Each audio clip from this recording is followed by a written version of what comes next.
मिर्जापुर से बड़ी खबर। पुरानी पेंशन समेत 3 प्रमुख मांगों को लेकर शिक्षक और कर्मचारी सड़क पर उतर आए।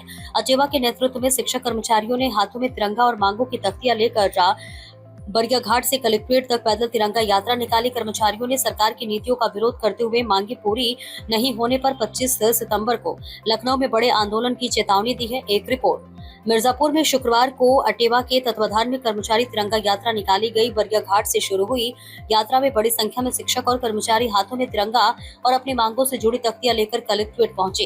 इस दौरान कर्मचारियों ने अपनी मांगों के समर्थन में नारेबाजी की। वक्ताओं ने बताया कि 19 शिक्षक कर्मचारी संगठनों के सहयोग और समर्थन से यह यात्रा निकाली गई। कर्मचारियों की प्रमुख मांगों में पुरानी पेंशन व्यवस्था लागू करना, सेवारत शिक्षकों के लिए टीईटी की अनिवार्यता समाप्त करना और सरकारी उपक्रमों के निजीकरण पर रोक लगाना शामिल है। शिक्षक और कर्मचारी देश हित, कर्मचारी हित और समाज हित में अपनी मांगों को लेकर सड़क पर उतर आए हैं। हमारी मांग है कि पुरानी पेंशन व्यवस्था बहाल की जाए और कर्मचारियों की अन्य मांगों पर सरकार जल्द निर्णय ले। मंडल अध्यक्ष अंजना सिंह ने कहा कि कर्मचारियों की मांगों से संबंधित ज्ञापन जिलाधिकारी के माध्यम से प्रधानमंत्री और मुख्यमंत्री को भेजा गया है। कहा कि यदि सरकार ने मांगों पर सकारात्मक निर्णय नहीं लिया तो 25 सितंबर 2026 को लखनऊ में विशाल कर्मचारी प्रदर्शन किया जाएगा। देखिए मिर्जापुर से मनीष त्रिपाठी की रिपोर्ट।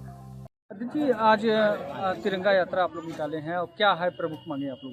देखिए, हम लोग तिरंगा यात्रा 3 मांगों को लेकर निकाले हैं। All teachers employees welfare association अटेवा के तत्वाधान में लगभग 19 संगठनों के सहयोग और समर्थन से आज तिरंगा यात्रा निकाली गई है। इसमें 3 प्रमुख मांगे हैं। पहली की पुरानी पेंशन तत्काल प्रभाव से सरकार बहाल कर दे, वो पेंशन के नाम पर बहलाए नहीं, कभी भी एनपीएस कभी यूपीएस ये ना करें। दूसरी हमारी प्रमुख मांग ये है कि जो सेवारत हमारे शिक्षक है, जो 20 साल 25 साल से नौकरी कर रहे हैं और सेवा दे रहे हैं, ऐसे लोगों के लिए जो टीटी की परीक्षा की अनिवार्यता की गई है, उस परीक्षा से उन्हें मुक्त किया जाए। यद्यपि हमें अपनी योग्यता साबित करने में, किसी परीक्षा को देने में कोई दिक्कत नहीं है, लेकिन इस तरह के नियम हमारे आत्मसम्मान, हमारे सेवा नियमावलियों के विरुद्ध हैं और इनका जो है निश्चित रूप से हर स्तर पर विरोध होगा।